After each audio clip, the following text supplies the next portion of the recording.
information webinar. We're looking at digital transformation. That's the theme and topic for today. I am Shaheen Khan.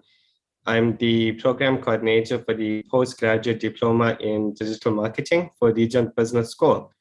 So just to provide an introduction, we know that digital transformation is basically a focus on how businesses should utilize technologies and new business models to motivate employees to be more productive and to provide value for customers.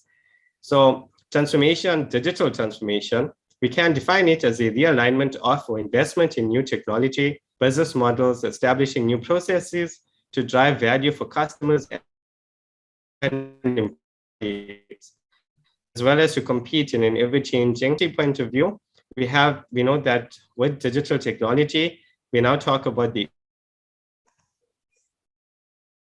omnichannel, customer access, social media, AI, augmented reality, and virtual reality, as well as how to use data analytics. So having said that, I would like to welcome our two guests, Chantal Donnelly from Hart & Carter.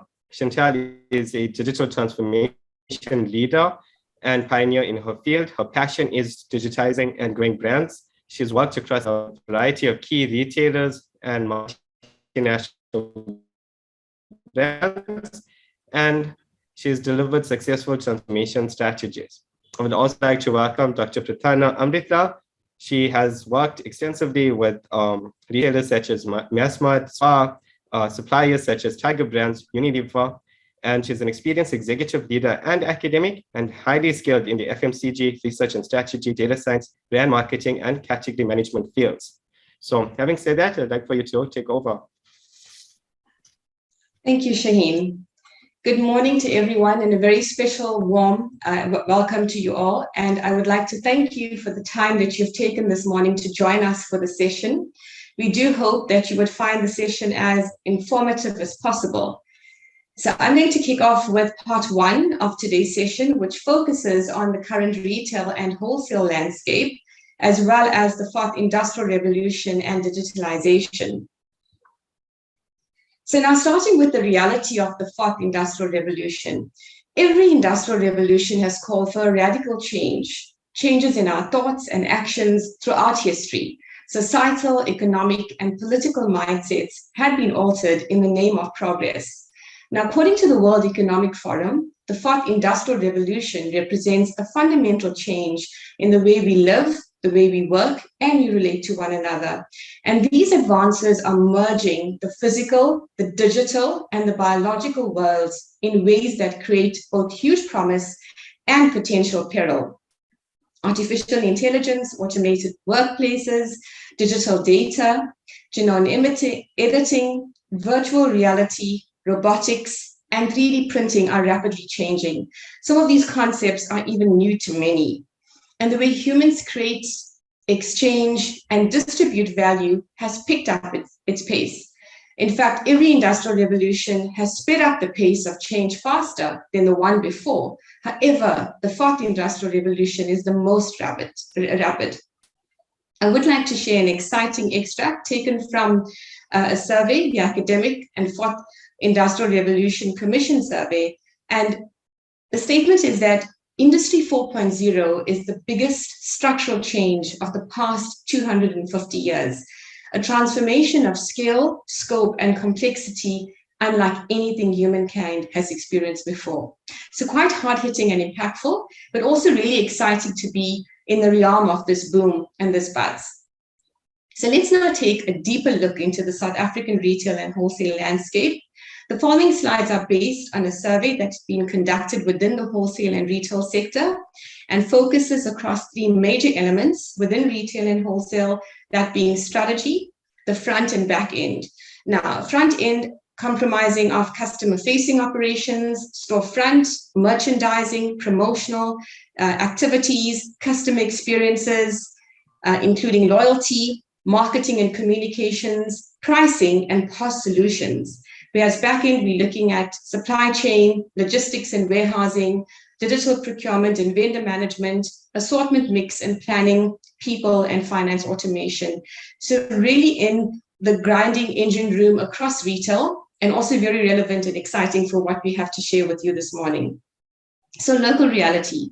As more businesses move to adopt new technologies in line with the fast industrial revolution and digitalization, one would be forgiven for thinking that all key players in the industry are quick to adapt.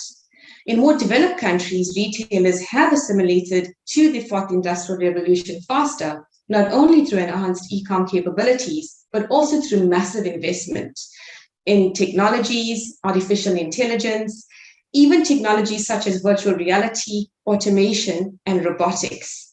Now, the recent local study that was commissioned by the wholesale and retail sector reported that not more than 40% of retail businesses in South Africa have not yet explored this wave. South African retailers are keen to adopt the fourth industrial revolution technologies in their businesses. However, they face a number of barriers, mainly resource constraints, lack of corporate interest, or lack of exposure to the benefits of these technologies. And the last point in particular around the lack of exposure is the one that is of paramount importance. Without it being properly, adequately exposed to all of these exciting elements, it certainly will not be given the focus that it ought to get. Now, moving on to South Africa and the fourth industrial revolution around a more granular context. So the key concern surrounding the fourth industrial revolution is the impact that it might have on unskilled labor. The concern is valid due to the potential for these technologies to undertake more repetitive and mundane tasks, thus replacing certain repetitive occupations. However, it has been noted that this impact may not be immediate in the South African context due to the relative affordability for business of unskilled labor and socioeconomic factors. In this regard, a stakeholder from a large retail chain indicated they do have capabilities to automate, but the challenge from a South African point of view is that job creation is more of a priority, especially given the backdrop of socioeconomic and COVID-19, which is pleasing to note. Thus, it is important to position individuals in such a way that they will find employment within this realm of technology advances, and as it increases across the implementation in the wholesale, retail, and various sectors. Considering this, it is important to empower and upskill the unskilled labor force in South Africa. Now, there is a growing demand for skills that relate to computer literacy, data analysis and management, cybersecurity, cloud computing, and general analytical skills. These are the foundational technological bases that are needed for artificial intelligence, machine learning, as well as automation. Now let's move on to technologies of the fourth industrial revolution. So the top 5 technologies, as indicated in the report, 56% of these employees indicated that they have an understanding of cloud computing, 45% of cybersecurity, 29% e-commerce, 24% advanced analytics, and 21% digitization. And these are indeed, less than a fraction across most of these key sectors within the fourth industrial revolution. Now, technology is not implemented at all. Automated cashier machines, so 71%. Applied robotics at 62%. Artificial intelligence, 59%. Virtual reality at 55%. And augmented reality at 48%. Now, what this does denote is that automated cashier machines, applied robotics, and AI are not implemented, which indicates that the sector is focusing on the basics before moving into more complex and automated technology screens. At this juncture, I would like to make reference to the launch that took place post the study, and that's with regards to the Shoprite Group, who officially launched its latest innovation entitled Checkers Rush, which is a concept store that is based in Cape Town and has introduced automated, cashless, no checkout and no waiting in queues, all powered by BI. It is still in the initial and internal testing phases in which users take products and walk out of the store, and advanced AI camera technology is used to identify the products that were taken off the shelves, and the store has no cashiers and lets customers simply scan their phones as indicated in the picture and without needing to check out individual items. Innovations such as these certainly serve as significant case studies for learning more about consumers' reactions and their engagement with technology, and for observing the industry's reception of initiatives like this.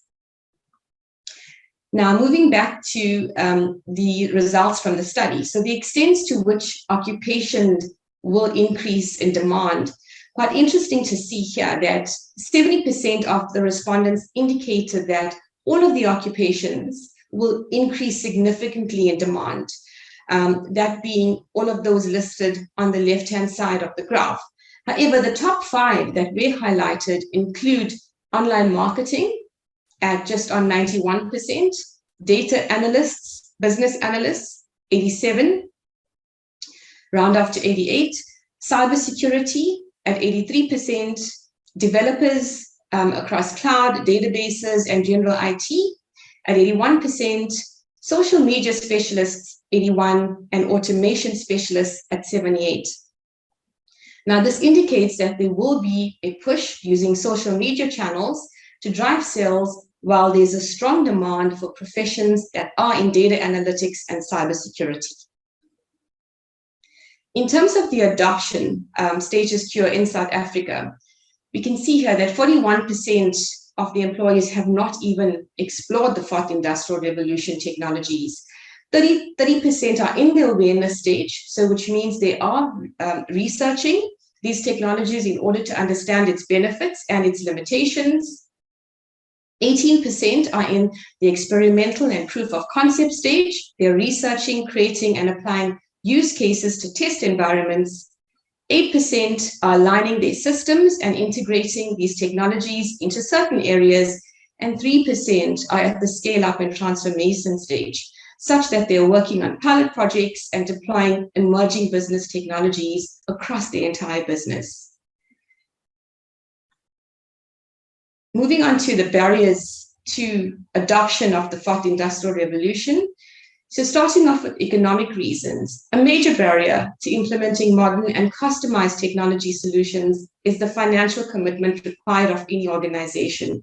Small-scale retail does not have access to the necessary venture capital to undertake such projects.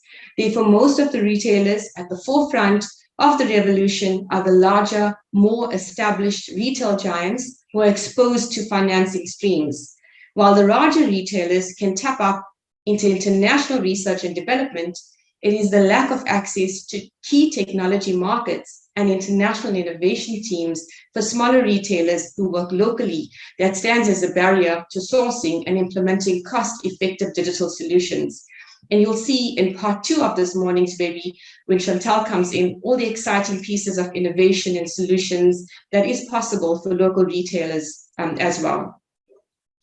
Next, we have lack of knowledge and skills. So technology has brought with it a new age of highly skilled individuals who come with a higher wage expectation. For a business even to be competitive, there's a growing need to upskill and reskill current employees and to attract personnel with the skills that are high in demand. Competence in these skills all come with the heavier wage bill for the employer. In many instances, these departments are sort of outsourced, as opposed to having them brought in internally. Socioeconomic factors. So South Africa was ranked the most unequal country in Africa. Its socioeconomic profile is unfavorable, given the majority of the population does not have access to digital tools. There's no doubt that technology has been a major disruptor of the unskilled labor market as entry-level jobs become automated and are replaced by more advanced technologies. South Africa's digital divide, which has been blamed on low literacy levels and low or no income in some households, means that businesses might choose not to prioritize digital innovations in order not to exclude certain parts of the population who, after all, are the majority of their customers. An employee in the retail sector who also prefer to remain anonymous shared that while it is easy to implement autonomous robots to scan shelves daily and order stock in real time, what happens to all the stock taking and inventory staff along with the buyers? The company would rather create jobs due to South Africa's socioeconomic status up until a time that this would be economically and socially viable for the nation to implement the said technologies. Moving on to infrastructure, South Africa was reported to have high data costs when ranked to other countries, and on average, users spend 45 Rand on 1 gigabyte of data. In January of this year, there were 43.15 million active internet users in South Africa, and to improve internet access, good mobile, fixed broadband infrastructure is repaired. In combination, the cost of data and of access to the internet contributes to the sluggish efforts to go fully digital. It's not all doom and gloom though. So unlocking the promise of the fourth industrial revolution, it presents great opportunities for all sectors of the economy to develop and create new industries and even new career prospects, as you would have seen had been indicated in the feedback received from the employees within the sector. Retailers have the opportunity to improve their customer service and satisfaction while increasing their operational efficiencies. At some point, businesses will have to take significant steps to learn how to use new technologies and how they can be customized and adapted to their specific enterprise models.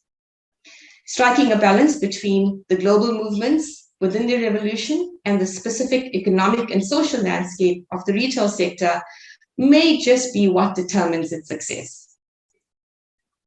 I thank you for your time, and I now hand you over to Chantal, who's going to take you to part 2 of this morning's webby. Thank you.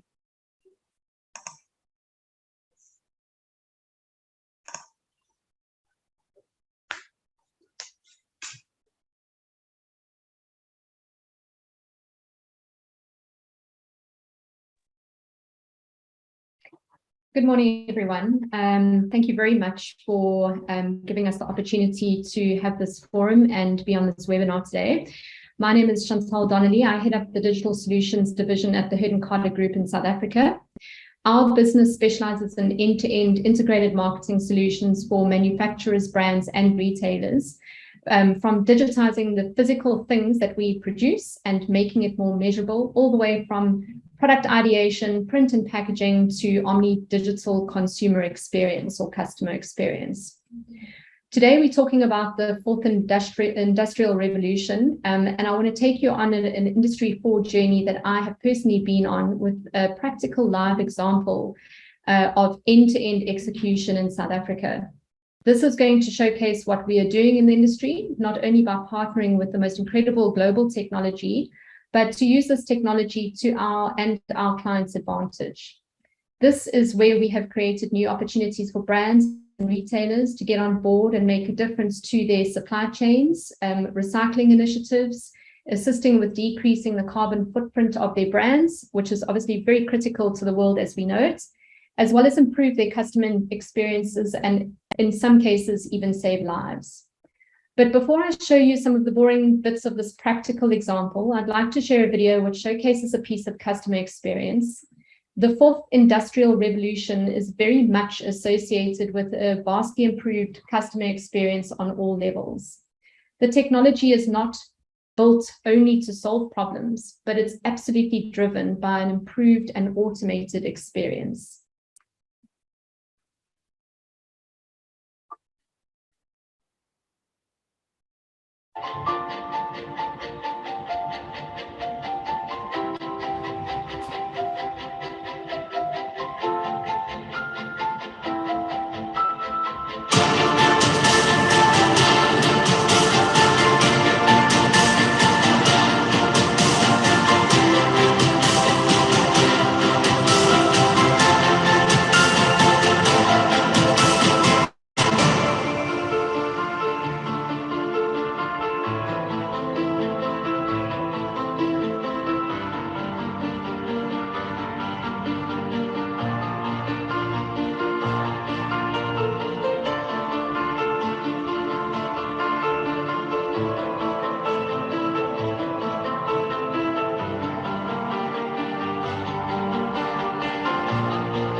So we're going to talk about some big trends that are driving this customer experience. The key trends that I'm wanting to focus on today are increased AI and analytics use in e-commerce.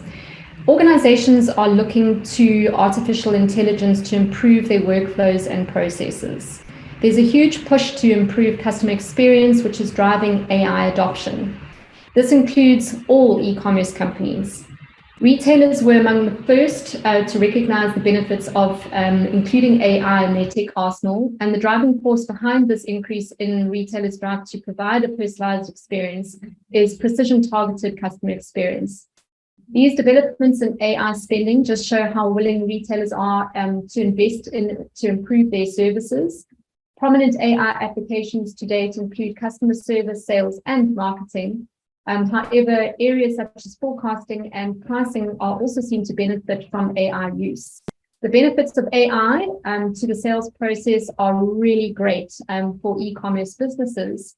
And how we're applying this AI thinking is that we're using analytics and machine learning to provide brands with their digital share of shelf.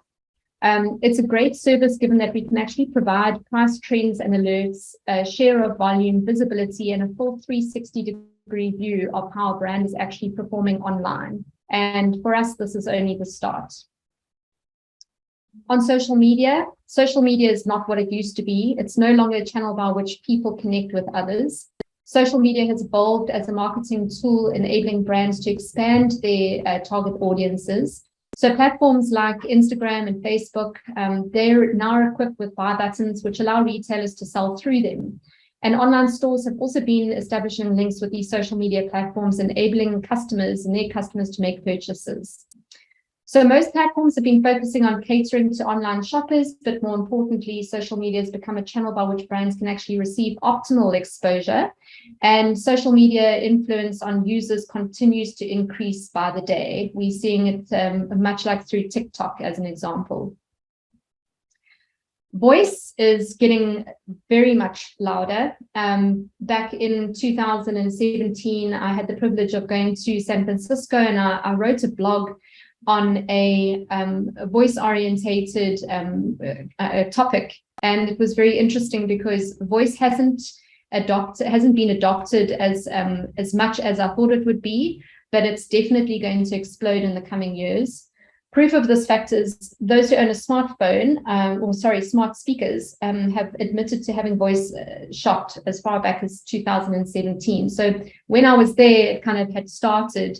And it's going to be increasing by 55% just in this year alone. So the growth has really stemmed from the likes of Amazon when they launched their smart speaker, being the Echo. There's been many iterations of the Echo already. And unlike shoppers visiting websites, voice shopping can be quite tricky for some people because there are no visuals involved in this channel. So customers describing the product that they want to buy. So it's important to be able to describe the product that you're needing for the AI and the machine to actually understand what your needs are. And popular products that are currently being shopped through voice shopping include homeware, food items, low-cost electronics, and online retailers and brands are really encouraged to consider this trend and to seek to offer customers the ease and comfort when they need and when they need to voice shop. So this is something that is still to take shape in South Africa. It is going to be a long time coming, but it will certainly come, given the fact that Amazon is actually launching in South Africa next year. The last trend is green consumerism. So being environmentally friendly is seen to influence online sales, and brands are absolutely expected to ride the green consumerism wave, with many consumers admitting to being influenced by these environmental concerns when actually deciding to purchase a product. So the renewed focus on environmental sustainability is a clear sign that online retailers must step up by observing environmental friendly practices. We'll also see greener online selling environments linked to physical stores, which is quite exciting. And then another thriving green consumerism is the emergence of this Gen XYZ as a robust buyers group. Members of this generation are keen on demanding environmentally friendly products, and this demand for green products is steering e-commerce companies to adopt these sound practices. And it's up to the manufacturers to ensure that they are sourcing sustainably and that their packaging is sustainable from start to finish. So this is why we as a business have launched SmartPack. It is our practical example end to end. So to really start with the packaging in mind, we have sought the key ingredients on how to provide our clients with ways to start. Firstly, Clean Flake technology provides the opportunity to offer a fit-for-purpose packaging solution for brands in recycling. First Impressions labels is part of our group of companies, and we produce the labels and use sustainable raw materials and procure new technologies in terms of substrates. What this allows us to do is it allows for complete label removal within the recycling process. It allows PET recycling into rPET, which reduces fossil fuel usage. It also passes the highest form of testing from international trade associations. So the market really wants green, and we have to deliver upon that. Here is the video on our partners offering, showcasing a true industry collaboration end to end. We produce the labels and they supply the stock.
So into SmartPack, IoT for packaging, leveraging the latest global IoT and blockchain technology for packaging and direct-to-consumer engagement.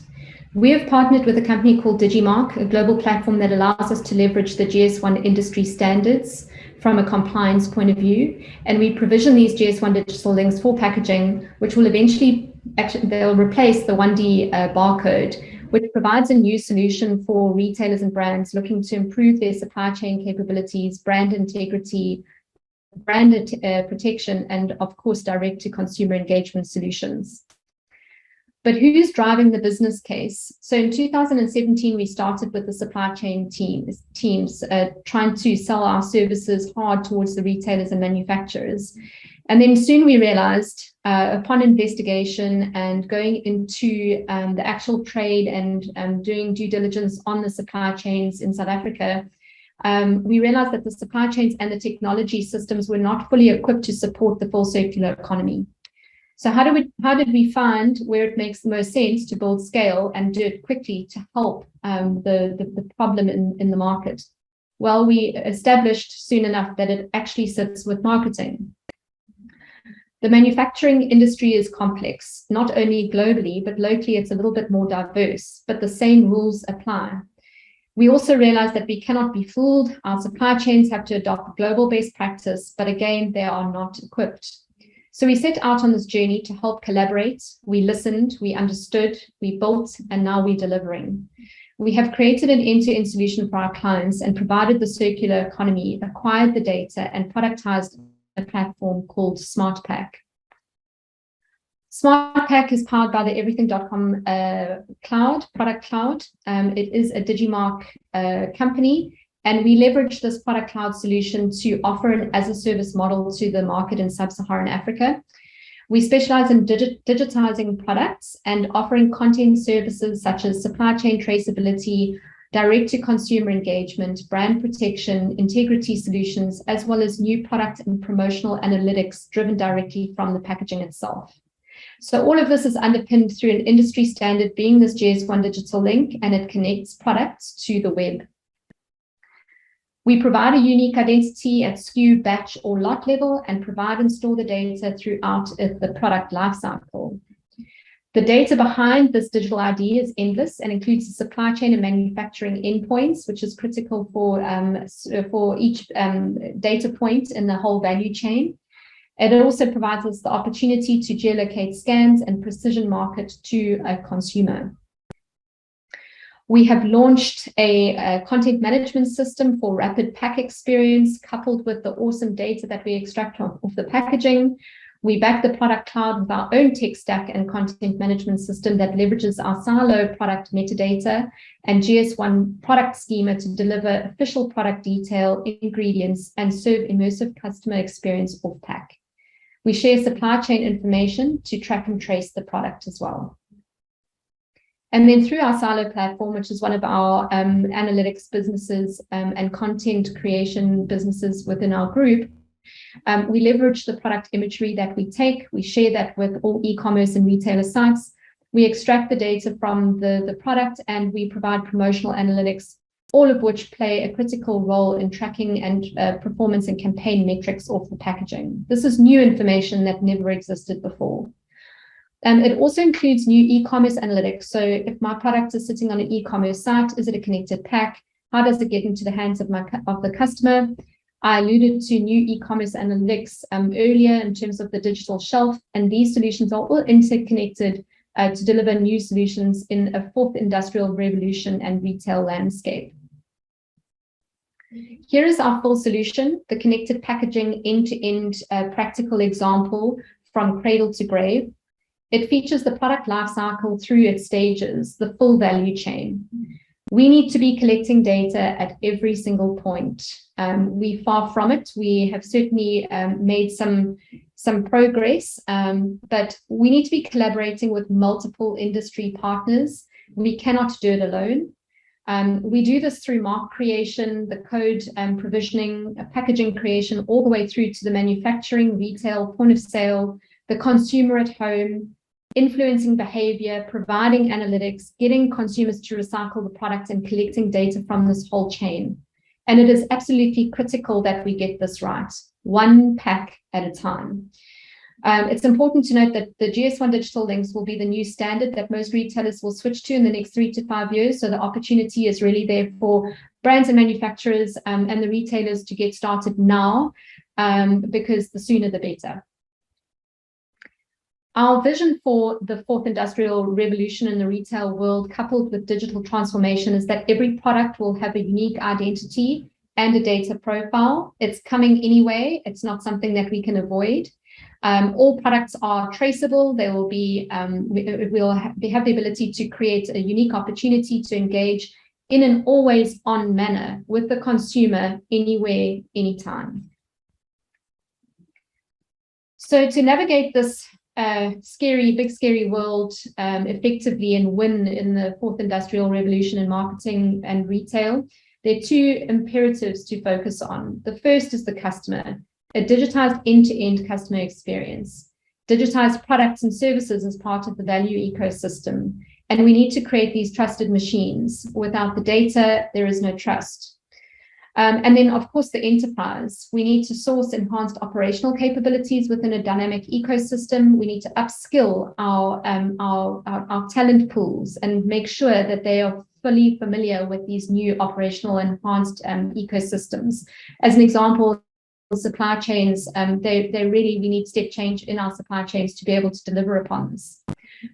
We need to drive rapid customer-centric innovation and then also digitize for agility over efficiency. So what we have done as a business, and to round up, we've switched to cloud computing and infrastructure. We've set up cybersecurity policies and procedures. We've adopted new technology and applied it to customer experience. We're driving new data analytics strategies using AI, because without the data, we would not be able to innovate in this fast-moving world of ours. After all this, the Earth spins at around 1,670 kilometers per hour. So we need all the help to solve these real-world problems through the best-in-class technology. We productize these solutions and take them to market. And as mentioned, it takes multiple stakeholders to do things properly. So we're on a mission to help solve the manufacturers' plastics conundrums, through offering a world-class solution like SmartPack, and by using world-class technology and creating new business models that are fit for purpose for the future. Thank you to the audience today, Regent Business School and Dr. For inviting me to share with you today. It's been the most enjoyable experience, and have a great day, everyone.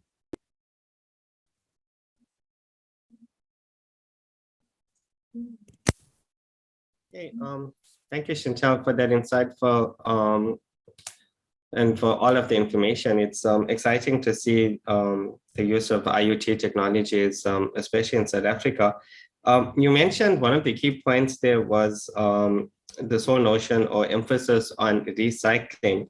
So do you have any idea as to what's the ratio, what's the percentage of PET bottles that are actually recycled in South Africa? I don't have the exact percentage, but I can tell you it's definitely below 15%. We are seeing the likes of Coca-Cola driving pilot initiatives through their bottling plants in the Eastern Cape, where they are trying to do serialized codes to be able to track their plastics at item level. However, you know, the challenge is, and even globally, worldwide, the recycling initiatives are not prolific. And the retailers, for us, I guess it does start with the retailers where they've got a footprint to be able to drive consumer behavior in a different way. So we've seen like Woolworths try their recycling initiatives in Cape Town, where you have the ability to go and repurpose or recycle your plastics products in order to get a coupon that you can obviously redeem at till against your next purchase.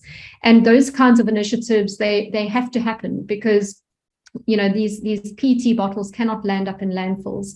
Also, separation is a problem, because the bottle tops from the bottles themselves, and also the labels, depending on what substrates they have to be separated before they go into the recycling stream. So all of these things start becoming very important. I hope that answers your question. Thank you for that. So we actually have a question from the audience. What would be the estimate cost from the beginning to the end of your smart PAC? So it depends, because we have different models. We've got things like product as a service, which allows a retailer or brand to put the code onto their packaging and get analytics just off the pack. And that's almost like an annual subscription, much like a barcode would be. And then there is campaign as a service, which is more marketing driven for consumer engagement, which it depends on how many times a brand or a retailer would want to run ad hoc campaigns or promotions off the packaging. Supply chain as a service models become quite complex, because it involves integration into a retailer or brand's logistics or supply chain warehousing systems.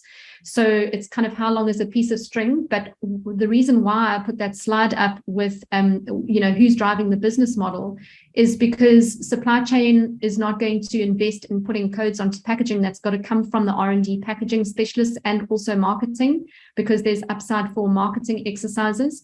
So it's very difficult to answer your question in terms of cost, because there's multiple departments where we would need to, or multiple, I guess, data points and endpoints where we would need to integrate. So it depends on how complex a supply chain is. From a marketing point of view, because that's kind of where we're starting, a GS1 digital link and a bit of marketing for a pack at SKU level sits at about between 5,000 and 10,000 Rand for the year. And then the marketing activity is up to the brand to provide us with their marketing activity and calendar for the year. And then we work on an ad hoc basis and we cost accordingly. Okay, thank you. I hope that answered the question for the audience. Prathana, just a comment and also a question. In your presentation, there was a heavy emphasis on the fourth industrial revolution and in particular e-commerce. However, just to relate it to the African context, and in particular, especially when you had mentioned the data cost, how are retailers dealing with the fact that in South Africa and other African countries, access to traditional desktop PCs is not necessarily great, and there's a greater emphasis towards m-commerce? What would you say are the developments of m-commerce on the continent? So thank you for your question. Again, it's slow. Back to making reference to the slide, it was just 29% of the employees that were surveyed that had an understanding of the known technology on e-commerce. And that in itself hasn't yet grounded, being at 29%, way less than at least the threshold, given the platforms that really kicked off during hard lockdown and even after that, in terms of how consumer buying behavior shifted to choosing more online platforms as their purchase preference.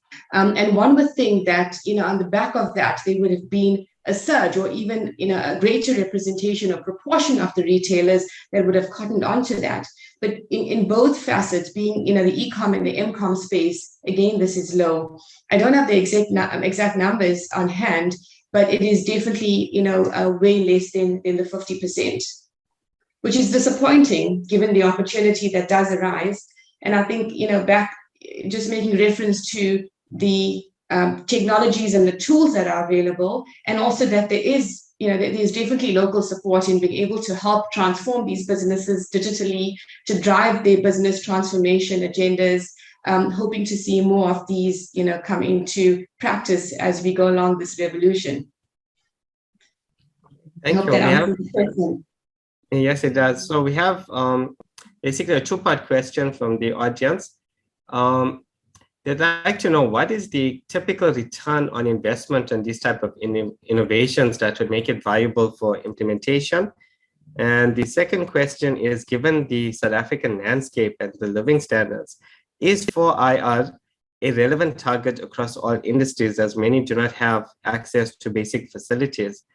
So I'm going to leave those questions open to either you or Chantal.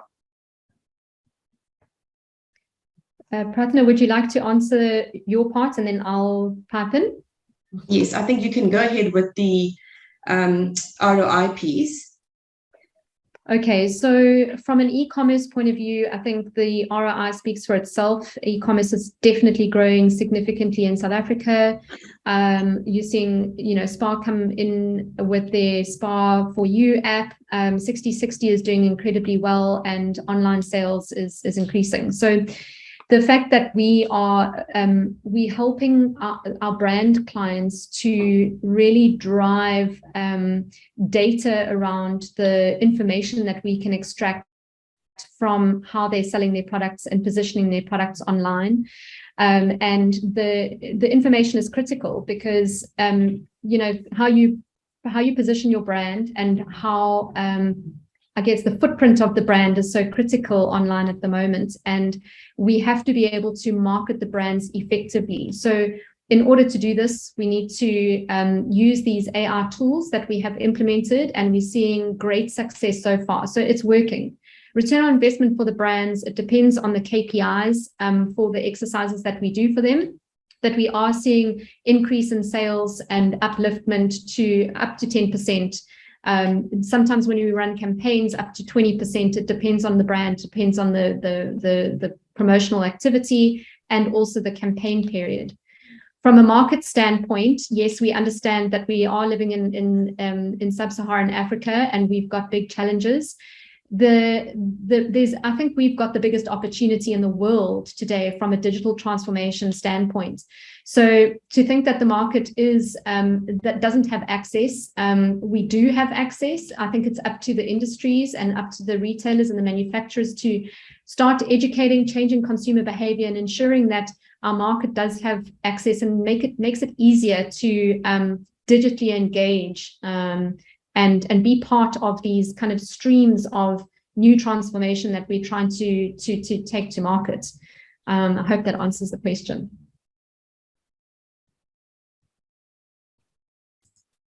Okay, thank you for the Sorry, Shane. If I may, just to add to that, I think depending on the nature and the type of the industry and how competitors are advancing in that space. So the one element is certainly, ROI, but the other one is this whole notion around being left out of the competitive game by not, progressing in the space.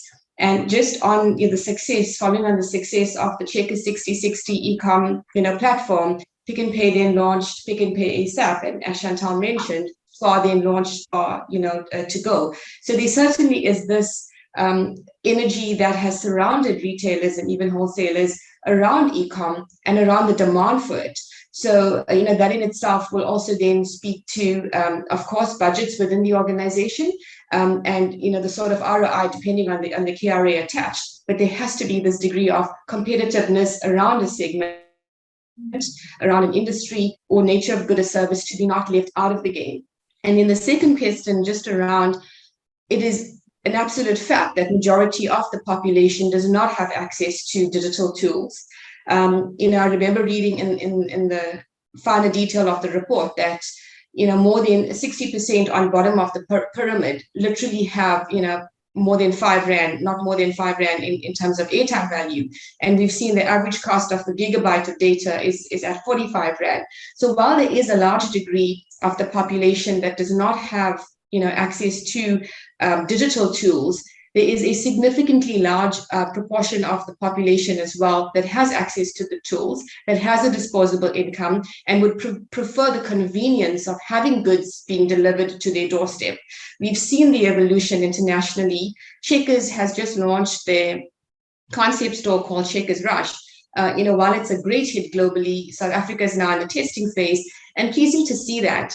But in coming back to the question in terms of the feasibility of the tools and technologies of the fourth industrial revolution, it certainly is a requisite for those organizations wanting to compete effectively, wanting to service the portion of the population that does have a hunger and appetite for this. And if not, they certainly will lose out to their competitors. So I hope that answered the question. Yes, it definitely did. It also brings us to the end of the session, but before we close off, I'd like to especially thank Dr. Amrithlal and Chantal for taking the time to present us with all of this information. We're living in, I think, very sort of competitive times in the sense that there's the fourth industrial revolution, everything changes. We're talking about basically a new world order as such. And on behalf of Region, thank you both for providing us with an excellent webinar and a lot of information. Thank you very much. Thank you. Thanks very much to Region Business School for the opportunity as well. Okay, thank you and take care. Everyone, bye. Thank you, bye.